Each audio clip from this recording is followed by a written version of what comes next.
The issue of corporate espionage comes up because where did Silly Joe get these tips for when the drops were occurring? Questions that need answers.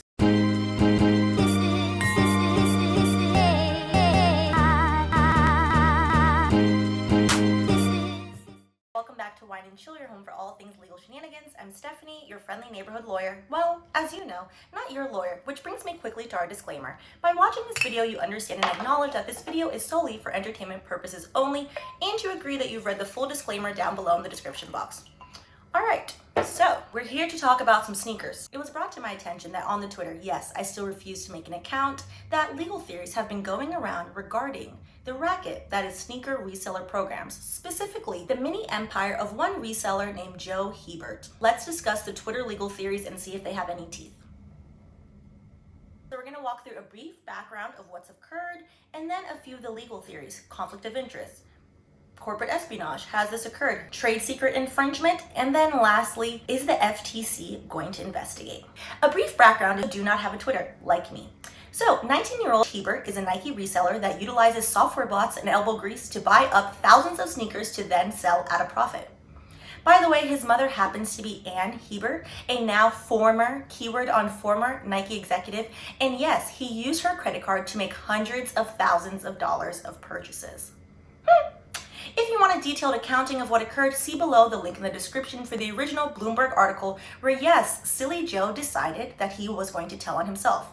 For I have no idea what dumb reason. I guess the money wasn't enough, so he also wanted a legitimate article calling him a hustle god. What the kids are into these days, I won't claim to understand.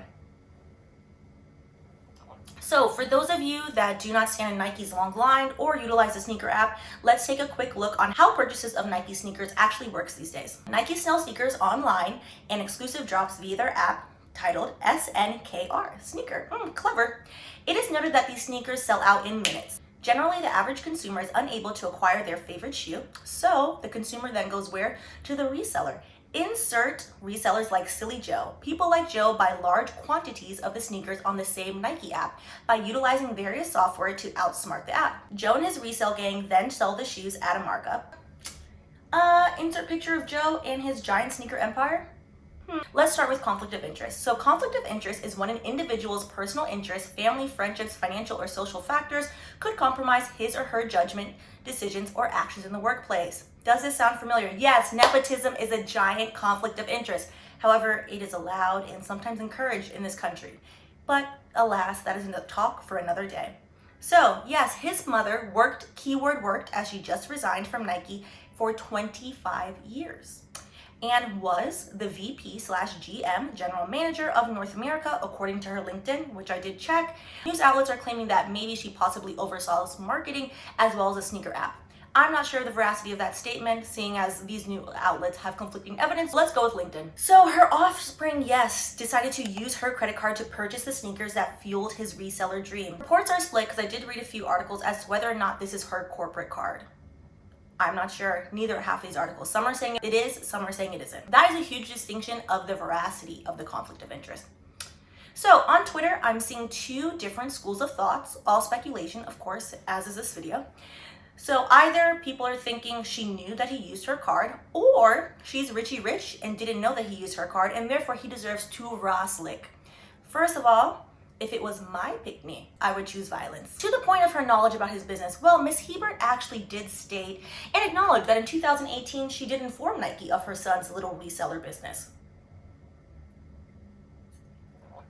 You can see these pictures from Joe's Instagram, which he still foolishly has up for whatever reason. It's hubris. It's the hubris for me. If he's 19 now, that means he was 16 in these photos in his mama's house stacking shoes. So yes, at a certain level, she has admitted that she knew that he was doing this business, and she has allegedly disclosed part of this to Nike in 2018. Nike said at the time of disclosure that Mrs. Hebert hadn't violated any specific policies.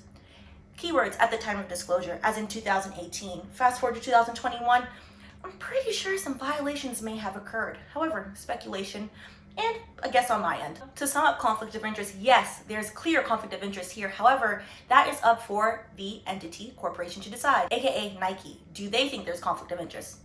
They're the end-all be-all judge, as she was their employee in this case. So where does the corporate espionage come in? I saw a few people allege this, which I thought was very interesting. Corporate espionage, for those of you that are unfamiliar, as it is a very specific crime, pseudo-crime, is governed by the Economic Espionage Act. So, defined by the Legal Information Institute as, in general terms, economic espionage is the unlawful or clandestine targeting or acquisition of sensitive financial, trade, or economic policy information, proprietary economic information, or technical information. How did this come up? Well, Silly Joe decided that sneaker resale was not enough for him. He also had a subscription service via Discord where he charged, and quote, $250 a month to burgeoning little resellers like him. Where they were getting this money, child? Couldn't be my credit card. Also, the issue of corporate espionage comes up because where did Silly Joe get these tips for when the drops were occurring? Questions that need answers. In general though, corporate espionage and espionage in general is very hard to prove, so I don't think that a case would go through there. However, if we're talking about a trade secret violation, I think that's where the money resides. So trade secrets are information including a formula, pattern, compilation, program, device, method, technique, or process that is of monetary value. Here the trade secrets would be how to use the sneaker app, how to game the sneaker app. How do you know when the drops are? Where did he get said trade secrets? How did he utilize them to make, and according to him, a 10 to 20% profit off of these shoes he bought with his mama's credit card? Let's be honest, little Joe is not going to jail. It is what it is. We live in America. Bring you back to reality. Rich people tend to get away with rich people things. However, what is actually likely to happen, which in my opinion is at the very least an FTC investigation. The FTC is the Federal Trade Commission, which they are tasked with protecting consumers from unfair and deceptive practices in the marketplace. So, basic question, is it fair for Nike to allow these resellers, because at a certain level Nike is aware that this is occurring, to allow these resellers to sell their product at a marked up price to the detriment of the everyday consumer? Because as we are all now aware, Nike at a certain level is aware that these resellers are gaming the systems. They are using, I believe it's called StockX. Don't quote me. In the comments, let me know what actually the platform is called. There are reseller platforms, online platforms, which are like eBay for Gen Zs, that all you do is buy sneakers and swag and hot stuff like Supreme. Hot stuff. I'm getting old. So Nike is aware where their product is going. So is that unfair? Likely, I foresee thousands, if not hundreds of thousands of sneakerheads filing complaints with the FTC. Not that I'm encouraging any type of accountability. Well, on that note, thank you for tuning in to Stephanie's Super Short Show. Just kidding. Sometimes I just like to say it. So let me know in the comments, what do you think is going to happen with this case? Do you think Nike is actually going to adjust this reseller? Not a scam because it's technically not illegal, but sham. I think it's running very close to a sham. Let me know in the comments, and if you haven't already, please go ahead and like and subscribe.